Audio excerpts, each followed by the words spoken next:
I don't know if you've ever had these fantasies of saying, oh, I should quit my job and I'll work out every morning and then I'll meditate and then I'll write a book. And then, I'll journal. I'll do What all would these I things. do without a job? Yeah. What would I do? Yeah, exactly. Yeah. But I wasn't allowed to work for a year. Right. So I literally had a full year to do that. And I did that, again, I went to this 10-day meditation retreat where I did nothing but breathing for 18 hours a day. And, I got a taste of what it would be like to go to the gym every day. And it's nice. I'm not complaining, but it comes with its own set of problems. Right. So I don't idolize that form of spending my time in the same way that I see a lot of people talking about that who just haven't had the chance to do that.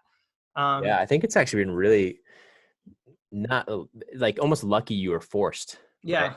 Yeah. In a sense, it's giving you a really nice perspective of like, there's no FOMO of the time off because you had the time off. There's no FOMO of like, oh, traveling the world because you've had that.